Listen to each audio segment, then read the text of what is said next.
আনন্দ বাংলা, আমরা নিরপেক্ষ নই, মানুষ ও সমাজের পক্ষে। নিবেদন করছে আরপি ক্লাব প্রাইভেট লিমিটেড এবং Leo, a large EV and solar innovation. সহ নিবেদক বারডোয়ান ইউনিটেক টেকনিক্যাল ইনস্টিটিউট, যে দেয় চাকরি ও ভবিষ্যতের গ্যারান্টি। বর্ধমান পূর্ব লোকসভা কেন্দ্রের বাম প্রার্থী নীরব খাঁর সমর্থনে কালনা 1 নম্বর ব্লকের সহজপুরে নির্বাচনী জনসভা অনুষ্ঠিত হয়। সিপিআইএম এর কালনা 1 এরিয়া কমিটির উদ্যোগে এই সভায় বক্তব্য রাখেন জননেত্রী মীনাক্ষী মুখার্জি, প্রাক্তন বিধায়ক অঞ্জু কর, পার্টি নেতা তাপস মুখার্জি প্রমুখ। সভা পরিচালনা করেন আলিম শেখ। শুক্রবার এই সভায় মীনাক্ষী মুখার্জি তীব্রভাবে বিরোধীদের আক্রমণ করেন।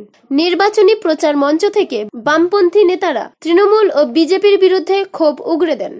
100 দিনের কাজ বন্ধ, 100 দিনের কাজ বন্ধের ফলে মানুষ আজকে খুব সংকটে পড়েছে এবং এই 100 দিনের কাজ সম্পর্কে যদি বলেন তাহলে দায়ী হচ্ছে তৃণমূল বিজেপি উভয়। কারণ তৃণমূল টাকা চুরি করেছে, বিজেপি রাজ্যকে টাকা দিচ্ছে না।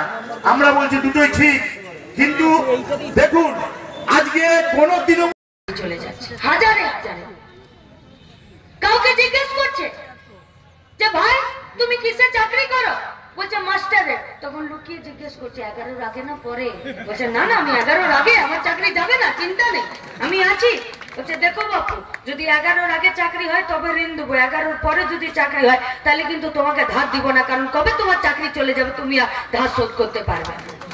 করে নিয়েছে যে এবারে আর তৃণমূল বিজেপি নয়, আর বর্ধমান পূর্বের আমাদের কর্মীরা ঠিক করে নিয়েছেন যে এখানে আর কেউ ফেয়ার এন্ড লাভলি মেখে কালো চেহারা ফর্সা করতে পারবে না।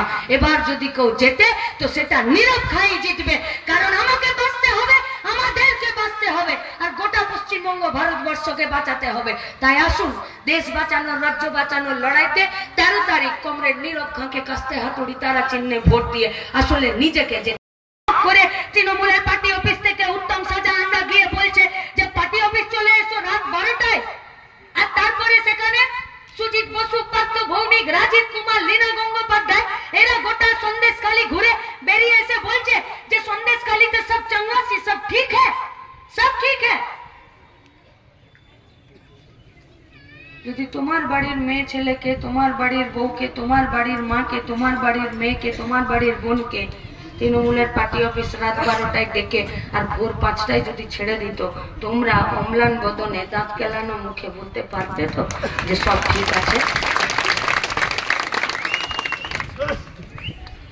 নির্বাচনী জনসভায় সাধারণ মানুষের উপস্থিতি ছিল চোখে পড়ার মতো।